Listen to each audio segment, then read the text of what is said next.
Yeah. It's almost like someone else wrote this letter. But only the killer would write such a letter and deliver it to Dojima-san's house, right? If someone else wrote it, that could only mean... Dear God. Since this is such an unusual case, I was absolutely convinced that other than the Kubo incident, there was one culprit. So Namatame really was trying to save his victims? Everything is exactly the opposite of what it first seemed. In Namatame's parlance, failing would have been the first two cases when the victims died. If he had used his method twice and failed both times, he would hardly have continued using the TV. And yet he did. It all seems to suggest that someone else wrote this warning letter while observing the entire case.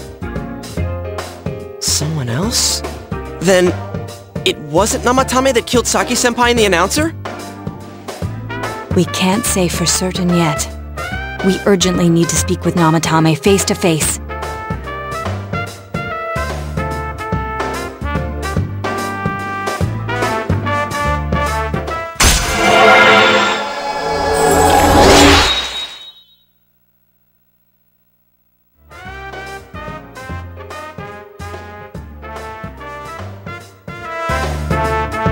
How though?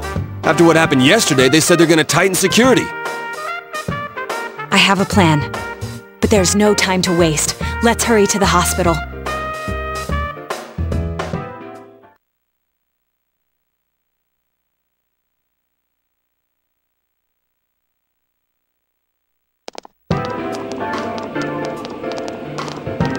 Hey, this place is off limits. I'm a consultant with the police. I'd like a few words with Namatame-san. May I go in? This is Unit 252, requesting confirmation on an ID. Name of Naoto Shirogane. Huh? Ah, understood. I see. Well, you're on the list. I can give you a few minutes, but I'll have to record your conversation with him for security purposes. Not that I expect you'll get anything coherent out of the guy. He's been spouting nothing but gibberish. I'd like him to accompany me as well. He has no identification, but this is an emergency situation, and he's here in Detective Dojima's stead. Huh? Detective Dojima sent him? I wasn't informed of this. I'll vouch for his identity. Well, I guess it's better than dealing with the man himself. We have our hands full with the transport procedures, so the last thing we need is Detective Dojima running wild. Detective Adachi is busy somewhere too. This is Unit 252. Huh? I see. Has something happened? There's something about a suspicious object out in the lobby. Ah, well then, this works out nicely. You should back up your colleagues downstairs. We'll keep watch over Namatame-san.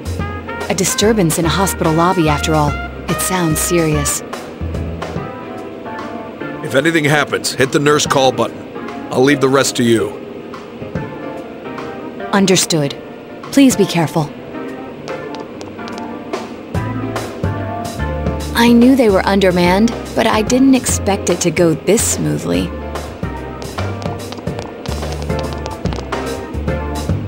Wow.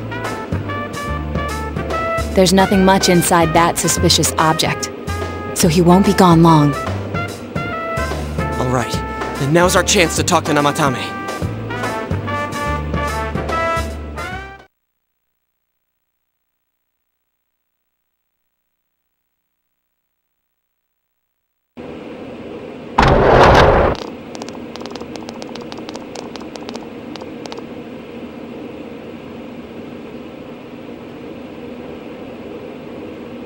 Namatame-san, there's something we'd like to ask you.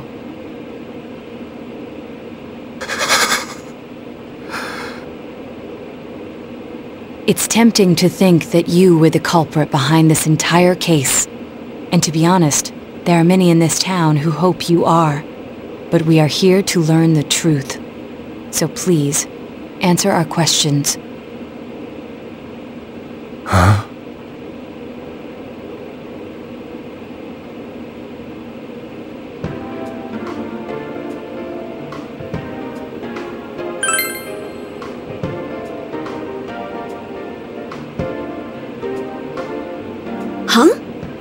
Me?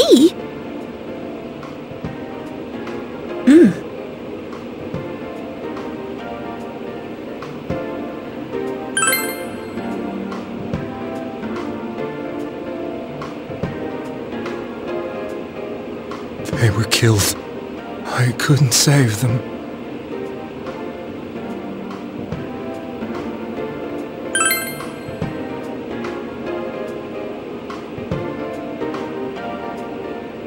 No.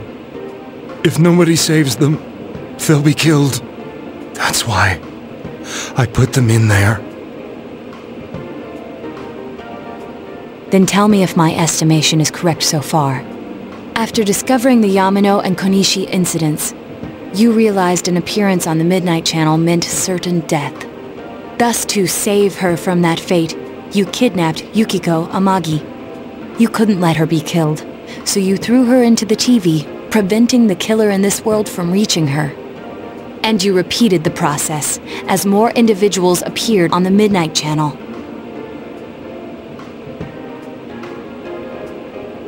It all falls into place. His body is weak, but his mind is sound. He's trying to tell us the truth. Yeah, but if the stuff he's saying is true... There's another killer who murdered the first two victims? Indulge us in a few more questions.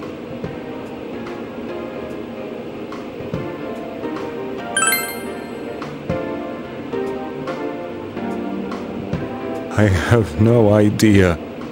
I want to know that too.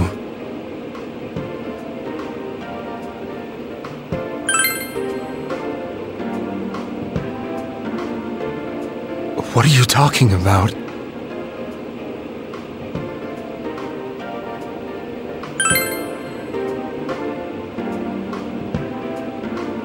I didn't know.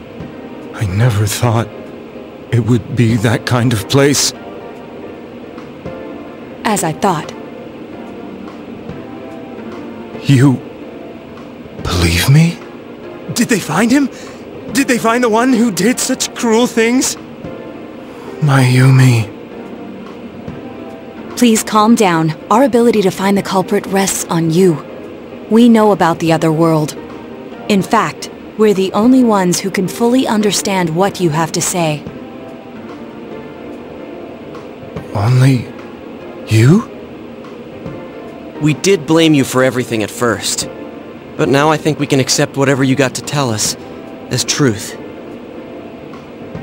Please, tell us everything you can, calmly and slowly. You're willing to listen? Do my story?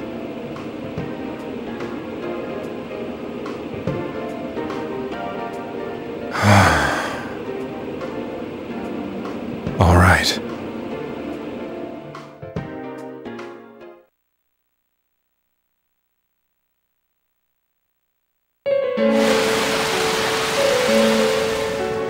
Soon after my affair with Mayumi became common knowledge, I returned to my parents' home, as if to run away from the scandal. And I started drinking heavily to drown my anxieties. I hadn't been able to reach Mayumi at all, and that didn't help either. Mayumi, where are you? She'd been disgraced on all the afternoon shows, and forced to resign from the program she was on. I caused her so much trouble. I wanted to at least apologize to her, but I couldn't even do that. I lost the will and energy to do anything. Then, one day, the rumor I heard some time ago came back to me. Since I had nothing better to do, I sat down blankly in front of the TV and watched my own reflection. And all of a sudden, there was Mayumi. Mayumi? Is that you? The Mayumi inside the TV looked as if she was calling to me for help. Mayumi? Mayumi! When I reached out unthinkingly to touch her, my arm disappeared into the TV, as if I had dipped it into a pool of water. I was so shocked that I lost my balance and nearly fell face first into the TV.